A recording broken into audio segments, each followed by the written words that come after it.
Olá, meus amores, tudo bem? Bom dia. Ficamos de falar sobre os princípios de análise mórfica, né? Então,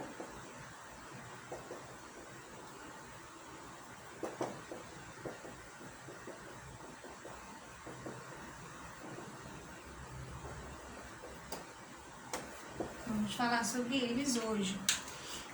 No livro da Wanda, no livro que eu estou usando com vocês também, né?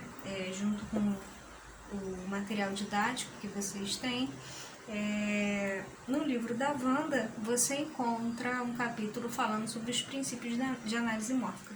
Por que é importante a gente saber, né, acerca, né, sobre esses princípios de análise mórfica? Porque nem sempre você vai encontrar uma nomenclatura, uma análise rasa, né,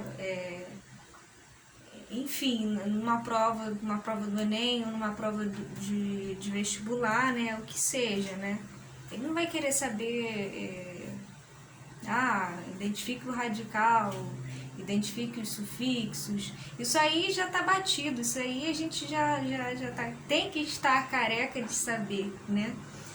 O que ele vai cobrar, na verdade, né, e às vezes ele pode utilizar, você pode encontrar essas nomenclaturas, esses tipos de análise mais aprofundadas, e aí a gente vai falar sobre isso, né, eu acho que é importante a gente falar também, sobretudo para quem está pensando em fazer concurso, né, para quem está pensando além, né, vocês já estão no terceiro ano, então eu acho legal a gente passar por essa partezinha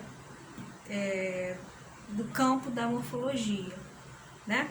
Então, o que seriam esses princípios de análise mórfica, né?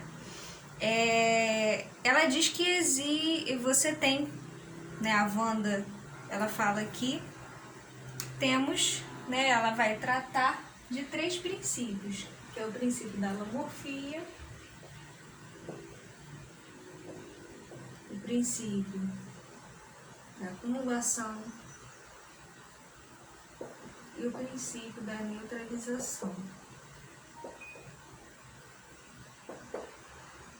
Alomorfia, acumulação e neutralização. Ou acumulação, neutralização e acumulação, né? Como está aqui a ordem do livro. Bom, o que seriam esses 3 camaradas que vão aparecer aí, né?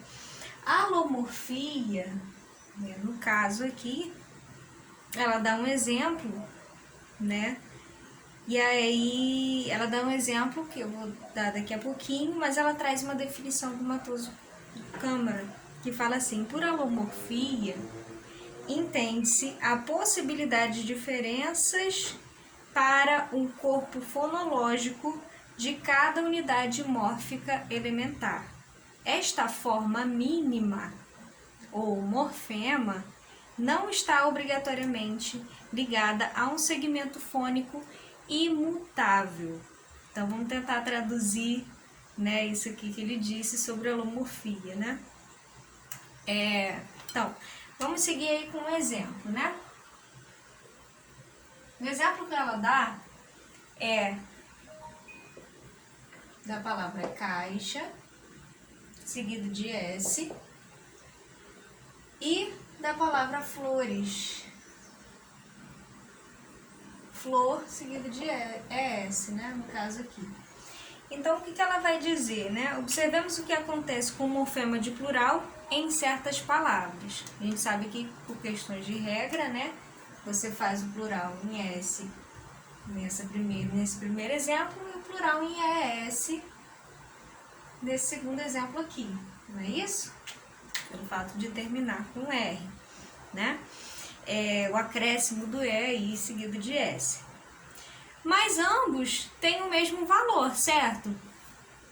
O S de cima de caixas tem um valor de plural. E o ES de baixo não tem valor de plural também? Sim. Ambos têm o mesmo valor, apresentam o mesmo valor, mas, e aí eu puxando o gancho novamente, né, pro Matoso Câmara, né, ele fala esta forma mínima ou morfema não está obrigatoriamente ligada a um segmento fônico imutável.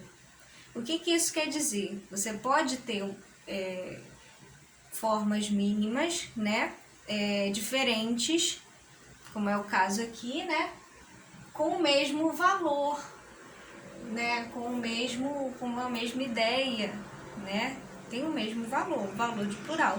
São formas diferentes, né, de plural, mas tem o mesmo valor. E isso a gente chama de alomorfia. Alomorfia é, pois, e aí ela continua, o princípio que indica a possibilidade de um morfema ser representado por diferentes morfes. E aí aqui a gente tem que pensar, né, nessa questão de morfema e morfe. Então, gente, relembrando, né, o que ela disse, a alomorfia é, pois, o princípio que indica a possibilidade de um morfema ser representado por diferentes morfes. E aqui a gente entra nessa questão do que seria morfema e do que seria morfo. Então, eu achei melhor escrever um plano de fuga aqui no quadro, para que vocês percebam a diferença. O morfema, ele tem um valor gramatical, né? Vou explicar isso melhor. Né? A oposição entre morfema e morfe, né? O morfema, ele tem um valor gramatical. E o que vai determinar o ambiente fonético e fonológico em que ele se encontra, né? Em que ele está, né? Ora, ao passo que morfe trata-se apenas de uma forma. Então, se eu analisar o S, né, isoladamente, né, ele pode representar várias coisas, né? Ele pode ser uma desinência de plural, como ele também pode ser uma desinência de segunda pessoa, nas formas verbais, né? Então, como que identifica ele isoladamente? Ele não tem função gramatical nenhuma. Ele só vai exercer uma função quando ele estiver ligado ao morfema, né? Quando ele está ligado a um nome, ele exerce uma função gramatical, aí ele se transforma em morfema. Mas, a princípio, isoladamente, esse S é apenas um morfe, ou seja, ele é apenas uma forma, né? Ele só vai ter uma significação, um sentido. Lembra que eu havia falado isso na primeira aula, né? Eu já havia falado isso quando a gente estava falando de morfema, de formas mínimas. Ele isoladamente é um morfe, né? Mas ele agregado a outros morfemas, né?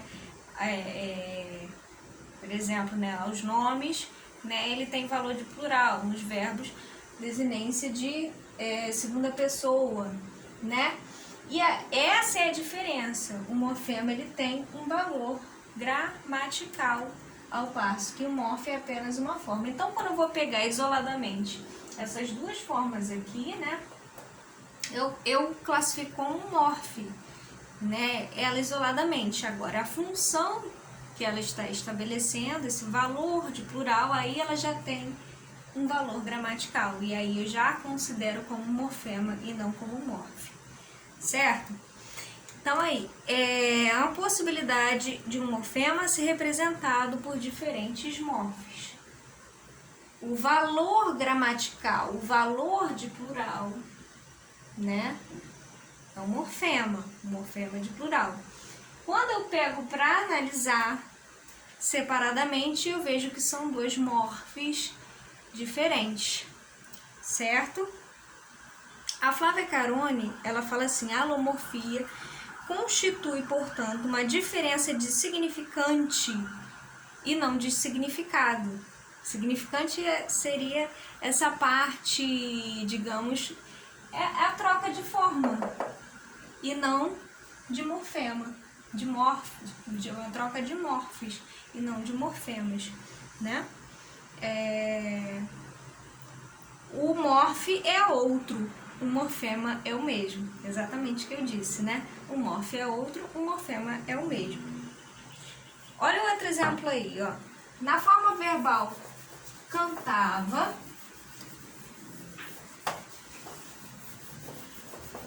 você tem a forma verbal cantava,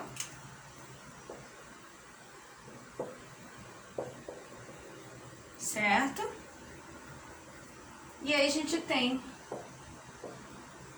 a forma verbal vem,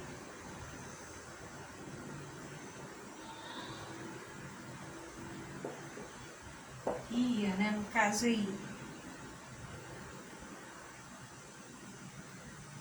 Então, a forma verbal cantava e a forma verbal vendia. Ambas formas estão no mesmo tempo, concordam? No mesmo tempo. Qual tempo? Pretérito imperfeito, do indicativo. Ambas pertencem ao pretérito perfeito do indicativo, né? Ora, o que vai ter aqui? Você tem, né?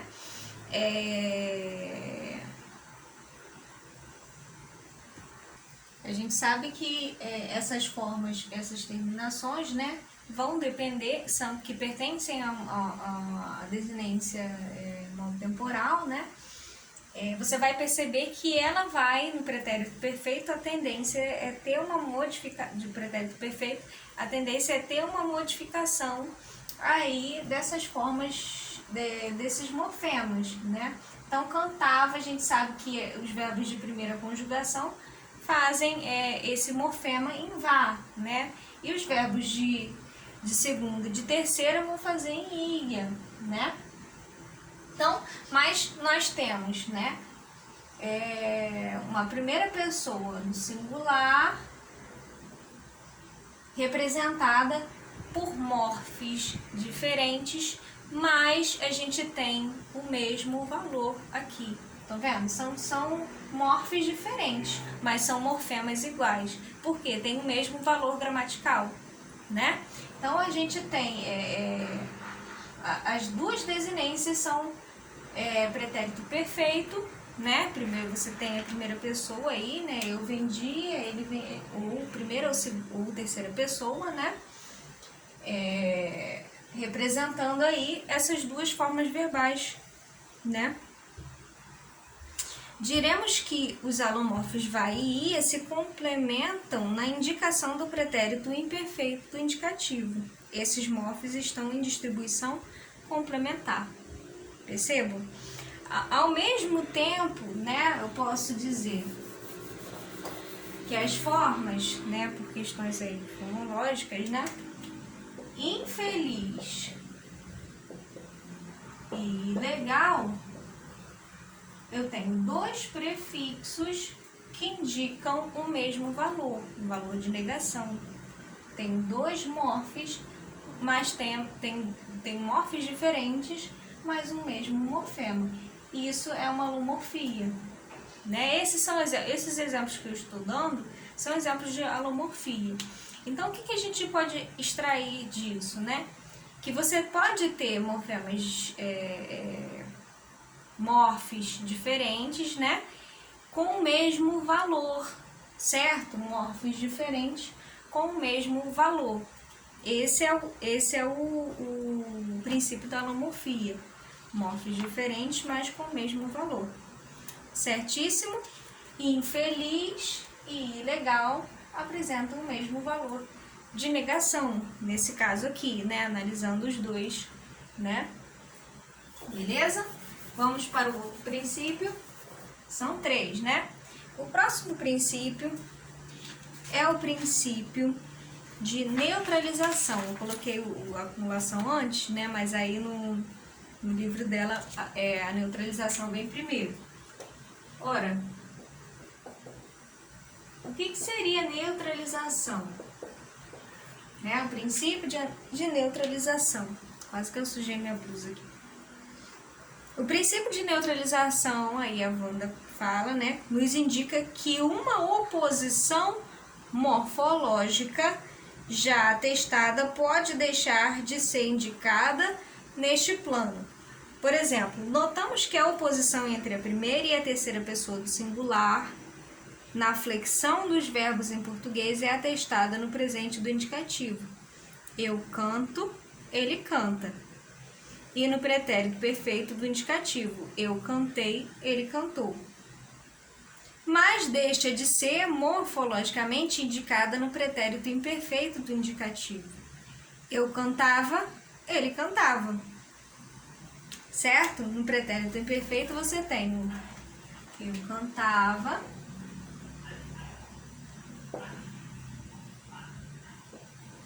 ele cantava, né? Certo? E no futuro do pretérito do indicativo também, eu cantaria, ele cantaria. Eu cantaria, ele cantaria. Certo? Eu cantaria, ele cantaria. Ora, diremos então que no pretérito imperfeito, no futuro do presente do indicativo, há uma neutralização entre a primeira e a terceira pessoa do singular. Houve um caso de neutralização entre a primeira e a terceira pessoa do singular. Nesses casos, deixa-se, portanto, de indicar morfologicamente uma dada oposição, que será apenas depreendida no contexto sintático ou discursivo, ou pelo auxílio do pronome que antecede, que eu vou perceber que essa forma verbal pertence à primeira pessoa ou à terceira, entendeu? Eu preciso de algum contexto ali, algo que me situe no tempo, né? Os deíticos que vão apresentar aqui, para que eu consiga perceber se aquela forma verbal é de primeira ou de terceira pessoa, né? É primeira ou terceira pessoa, corresponde a primeira ou terceira pessoa, num contexto sintático ou discursivo. E aí a gente tem um caso de neutralização. Esse é o caso das formas olhava e ficava, né? Encontradas nesse fragmento do texto A Arte de Ser Feliz, de Cecília Meirelles. Aí tem assim: e eu olhava para as plantas, para o homem, para as gotas de água que caíam em seus dedos magros, e meu coração ficava completamente feliz. Observe que você só pode afirmar que a forma olhava indica a primeira pessoa do singular, nesse caso aqui, nesse discurso dela, né? Que a forma ficava indica a terceira pessoa. Observe que você só pode afirmar que a forma olhava indica a primeira pessoa do singular e que a forma ficava indica a terceira pessoa do singular porque ele foi apresentado um contexto, né? Ok? E aí ela dá esse exemplo e aí você tem o princípio de neutralização. Acho que é mais fácil da gente perceber, né? Aliás, da gente entender e perceber, a gente vai perceber essa neutralização, né? Porque são basicamente terminações iguais, né? Mas que elas, na verdade, o valor gramatical desses morfemas, ele vai ser apresentado de acordo com o contexto, vai depender do contexto, né? E do contexto semântico, sintático, né? Que ele vai apresentar. E, por fim, a acumulação. Acumulação, os morfemas cumulativos. O princípio da acumulação indica que um morfema não corresponde necessariamente a um único e simples valor significado. Daí a ideia de cumular, né? De cumulativo, né? É possível que o morfema assuma uma significação mais complexa, morfemas cumulativos. Em português, encontramos esse fenômeno na flexão verbal, certo? A indicação de 4 diferentes valores, tempo, né? Modo, número, pessoa, é feita por meio de 2 categorias apenas de morfemas. Temos assim os morfemas modo temporais e os morfemas número pessoais. As noções de modo e de tempo, por vezes, ainda se junta à noção de aspecto. Ainda tem um aspecto, a gente tem nos verbos, nas flexões, modo, tempo, número, pessoa, e a gente ainda tem um aspecto, né, que nós encontramos aí também. Então, Um morfema, ele pode, né, isso aí a gente vai encontrar mais nas formas verbais, né, esses morfemas cumulativos, pode representar, ter mais de um valor. O mesmo morfema pode apresentar mais de um valor. Então, a gente tem, por exemplo, na forma verbal, cantávamos, né? Se a gente pegar o vá daqui, né, desinência de pretérito imperfeito, a gente percebe que é uma desinência tanto que representa o tempo, quanto o modo, quanto aí a gente ainda tem a questão do aspecto. O aspecto nem é muito falado, né? O mesmo morfema representa tempo, né? Pretérito, modo imperfeito e aspecto, aspecto imperfeito e modo indicativo.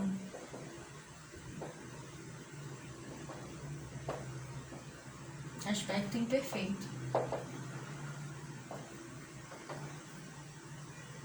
Tempo, pretérito, modo indicativo, aspecto imperfeito. Então, nesse mesmo morfemazinho, tem esses 3 valores em um só. E aí o José Lemos também vai falar dessa questão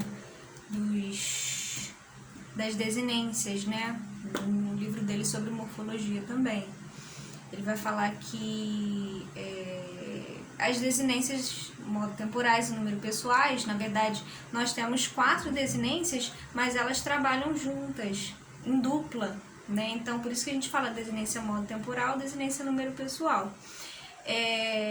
Essas desinências também são indivisíveis, né? Você não pode ter, por exemplo, uma forma verbal no futuro, cantaria, esse iria, que é desinência modo temporal, é uma desinência tanto de modo quanto de tempo, né?